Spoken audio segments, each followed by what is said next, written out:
All right. I am back for another week of fun. Guys, you are going to love this show. So, the Grand Haven Pride Festival was last weekend. Um, not this past weekend that just happened, but the weekend before that. Um, and the pictures and video are quite a sight. The Grand Haven Tribune brings us all their proud pictures from one event. The LGBTQ agenda continues to march on, but one couple is helping business owners in Grand Haven see that they don't have to be coerced into supporting the movement, and they've found success at drawing funds away from the Pride Parade. You can also see which businesses support these public drag shows with children in attendance in case there are some lifestyle changes or clarifying phone calls that you want to make. Finally, the Ottawa County Health Department is under fire again for allegedly trying to use taxpayer money on leftist agenda items. The health department claims that equity is an integral part of their work. The question remains for many in Ottawa County, how much good does the health department do? I'm Anon Don. This is the Homes Politicast.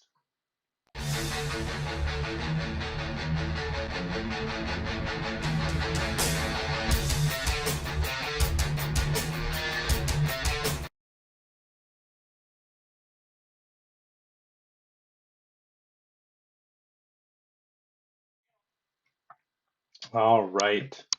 Oh, goodness. My video capture device is frozen. So, looks like I'm just staring down. Let's see if we can get this fixed. No, no, nothing doing. All right, you know what? We'll just go to this, and there we go.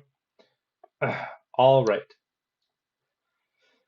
So, sorry if you're listening on audio, you're like, what is this guy talking about? His video's not working. Yeah, you don't see the video because you're audio only. You can be video if you'd like to run on over to YouTube. Then you can see all the beautiful pictures that we have for you today. You can see the videos that I'm going to be playing for you today. And while you're at YouTube, go ahead and just click that subscribe button, click that um, notification bell so that you know when I am going online, which is, I'll admit, quite hard to track. So the best way you can find out is get that notification bell because I just kind of do it when I can. Um, but I want to do my best to try and keep everybody as informed as possible. So we start with the Grand Haven Pride Festival. Grand Haven 13 on your side is definitely on our side with this, I think. They're giving us the things we need to see. Here we go, from 13 on your side. Today, people will leave for work, school, or just to have fun. Before the day is over. Oh, of course. There's going to be a. Okay, you know what? We're not going to watch that video. So the article starts out, hundreds of people flooded the lakeside streets of Grand Haven on June 10th to celebrate the city's first ever LGBTQ Pride Festival, a turnout that left organizers like Grand Haven Pride co-chair Jessica Robinson speechless. So Robinson is very happy with the turnout. There's other people so the article points out that people from Detroit came over for the Pride Festival. Um, I've found in my study of the festival that there are people from Battle Creek, there are people from all over the place. We're still not sure how many people from Grand Haven actually went to this, but um, uh, some lady named Jamie Layerly, might not be a lady, might be a dude, um, said that it's really amazing how the normalization of queer people around the world has really made something like this inevitable, even in a place that's doing it for the first time in 2023. So you'll notice I'm scrolling through the the article, and they don't have a ton of pictures. Um, Here, let's just we'll watch this Middleville, video since there's Michigan, no. population of 4,300 will have its. Oh, that's Middleville. Okay, so 13 on your side isn't really on your side with the pictures. Anything that we can see tangibly going on at the festival. I think the Grand Haven Tribune tried as well. So let's take a look at that. The Grand Haven Tribune is our very own Grand Haven newspaper. So there's a picture of a big black dude in a leotard, kind of spangled, and he's holding up a bunch of cash that people have given him, a bunch of $1 bills. Looks like he's skipping through the grass, just going on his merry way. Oh, there's another one of the drag queens with a child. It looks like about 9 or 10, maybe. The child is looking off camera and smiling. They're so happy to be there. They've got a picture of one of their booths selling merchandise, and a picture of drag queen Donatella um, walking around. Uh, Credit for these photos go to Kayla Tucker. Oh, there's Michigan Lieutenant Governor Garland Gilchrist shaking hands with Reverend Jared Kramer of St. John's Episcopal Church. There he is there. So glad to have our Lieutenant Governor's support. Oh, and then a picture of the crowd. So um, if you're just listening, you're missing all of these great pictures. There's a couple here with free dad hugs, free mom hugs.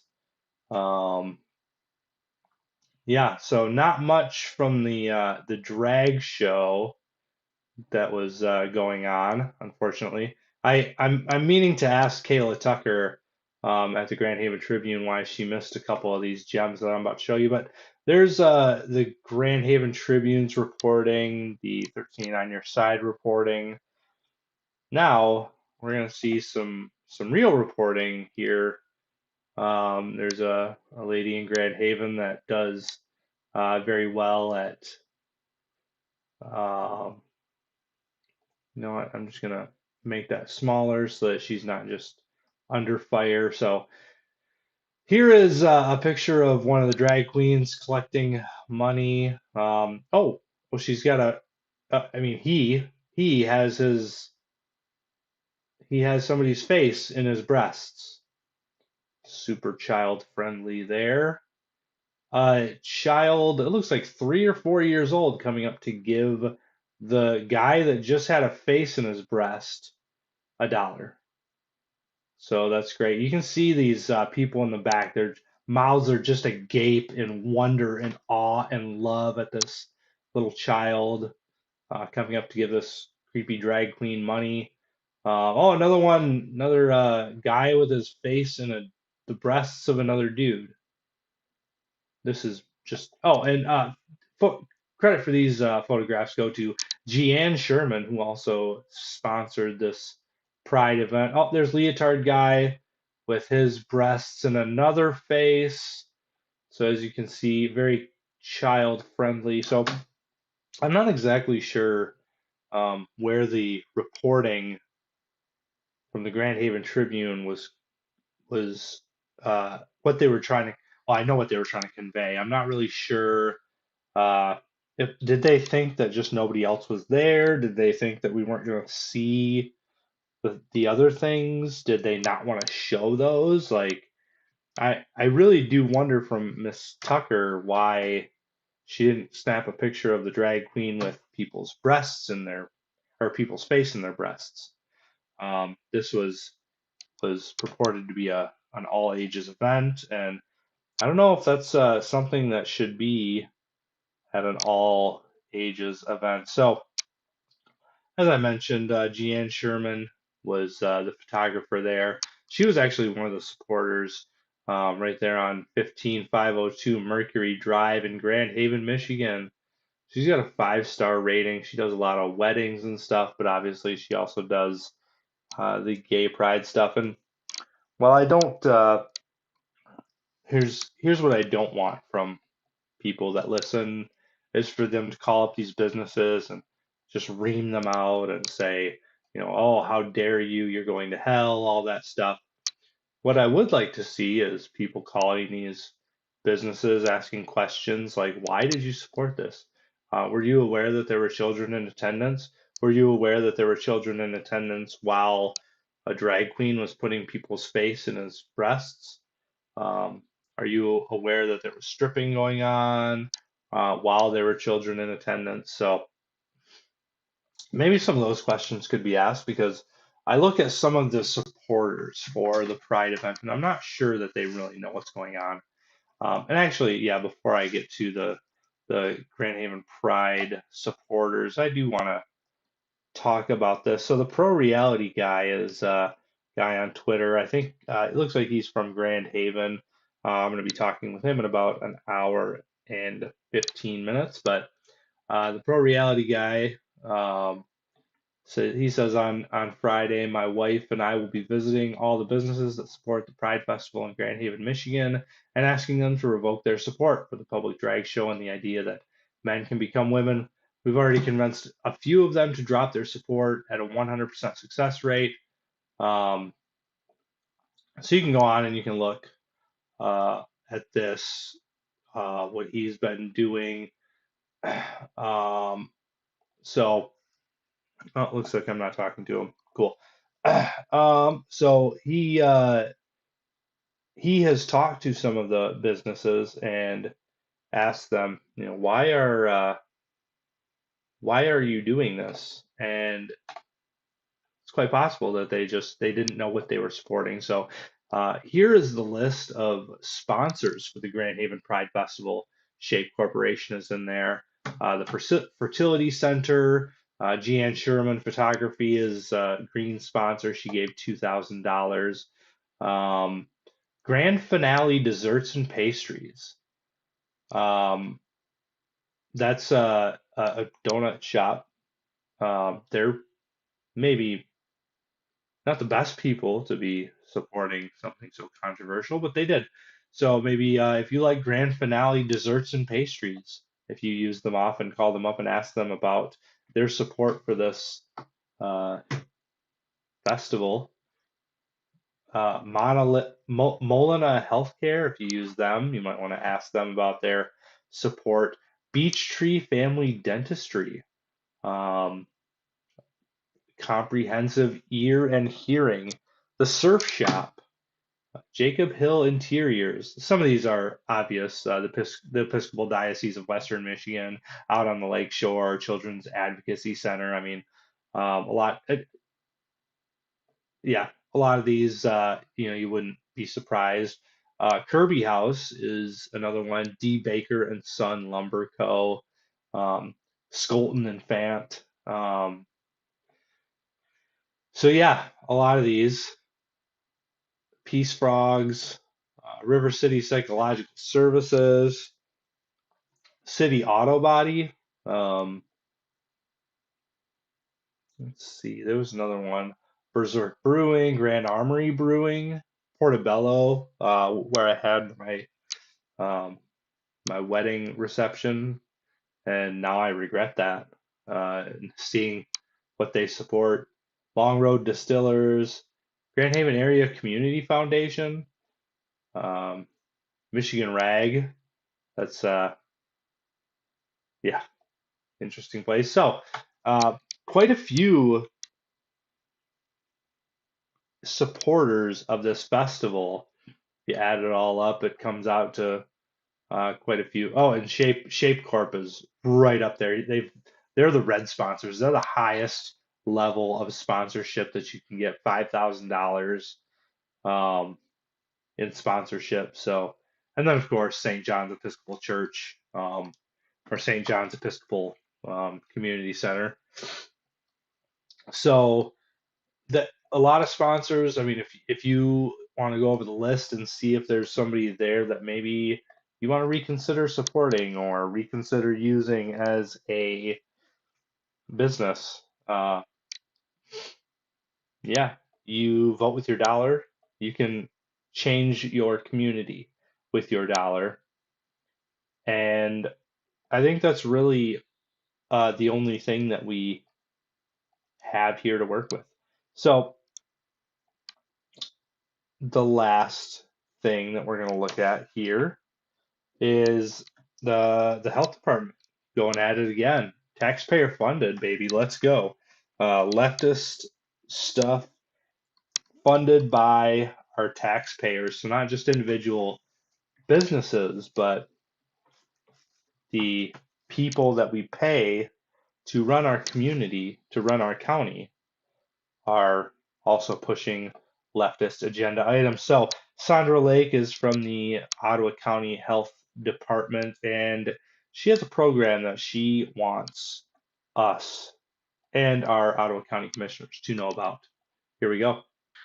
Some of the nurses around the table might be familiar with HIEs. And so CIE is the infrastructure, technology, and relationships needed for social care referrals. The best way that I've learned to better understand it is to better understand the problem at hand. And so an example is maybe John Smith goes to a food pantry maybe he was told to go there from his medical provider or a school or maybe even his church. And he goes on Wednesday only to find out that it's open on Tuesdays and Thursdays. Or let's say he went to a clothing pantry to find out that it only serves foster care families. So on and so forth. You can see that situation is challenging and frustrating for the client. It's also challenging for the entities that referred that individual. So we wanted to just better understand the CIE needs in our community. Like previously mentioned, CIE is complex. There's lots of differing white papers and opinions on it. And so this planning grant was just specifically to better understand what the needs are in Ottawa County. So the contract in front of you, with the planning grant, we did convene a group of about 20 partners, primarily community-based organizations that offer some sort of social care service. Okay, so doesn't sound too bad, right? You want to get people hooked up with social services that are going to help them. You want to keep them, um, get them there when they're open. You want to, be accommodating. You want to help fund all this with the taxpayer dollars because we're a welcoming community. We want people to get the help that they need. So Joe Moss has just a couple questions for Miss Lake. Here we go. Thank you. Commissioner Moss. Hi. Hi. Nice to meet. So I didn't know about CIE or social determinants of health or anything in this item before today. So I went and I looked and investigated this for a few hours to kind of learn more about what the state is looking to do. So I just thought I'd provide a little extra background. I hear maybe part of the reason for a CIE is for scheduling, like food pantry pickups, things like that, making sure people know where to go at the proper times. That's what it sounds like. This has been an extended clip because Joe tries to be very careful with his wording so that the media can't slam him, but they do anyway. So what I found on the state website is actually this is an emerging priority of the Michigan Department of Health and Human Services. It is bidirectional exchange of social and clinical data. I don't know if scheduling is even related. And the goal is to achieve health equity. It's really designed to be a statewide framework and data governance standards. There's a lot of legal requirements for sharing clinical data, HIPAA, FERPA, other laws to make sure that patient consumer privacy is maintained. And CIE is designed to facilitate the aggregation of data from community sources like hospitals, maybe daycare centers, nonprofits, things like that, so that a community, right, can aggregate all that data and then share it with other communities And I think the state's goal is that then all of that data from all of the various communities gets pulled up to the state. So that doesn't sound like a priority I'm real interested in. So what he's saying there is that the the description that Carrie Lake gave to us wasn't exactly accurate. It's more data collection. And Joe Moss goes on in the next clip to talk a little bit more about why they're collecting this data, what they're doing with it, what their intention is at the end of the data Commissioner Moss. collection. Thank you. I keep hearing about determining when food pantries are open and things like that. Type of information can be found very easily on Google or some other search engine. But I want to make sure that the board is, or the committee here is clear that the CIE and social determinants of health isn't not about scheduling or the times that things are open. It's about economic policies and systems, social norms, racism, climate change, political systems. I mean, I'm just reading from the documentation and other data aggregation, including clinical data.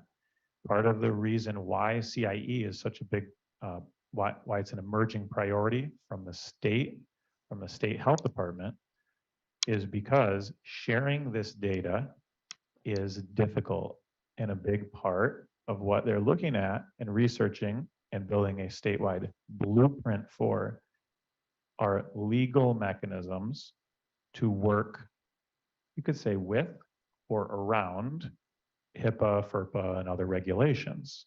I'll say around because I think that's what I think it is. So he's reading right from their document on this proposed spending of the state sent us these funds and they want us to collect data and do all this stuff. And this Carrie Lake from our health department comes up and says, oh, it's about getting John Smith to the food pantry at the right time. And it's about helping out with Sharon, Karen, and they're getting them to the proper place at the proper time and all this stuff. And what it really is data collection for the purpose of the state. So it's interesting to me that the health department just continues to try and slip these things in here. And Miss Rhodey has some interesting comments to make on this front as well. She compares what they're doing to what the DEI office was often trying to do. Here is Miss Sylvia Rodia, Commissioner Sylvia Rodia, talking about the similarities between what the health department is trying to do and what the DEI office has done. I should have timed that better. Here we go. So the training that this individual has had on this subject that she's highlighting for us, and then she's going to be coming here and doing trainings on race equity, are of a CRT nature. So it's what you would call critical diversity, critical equity, critical inclusion.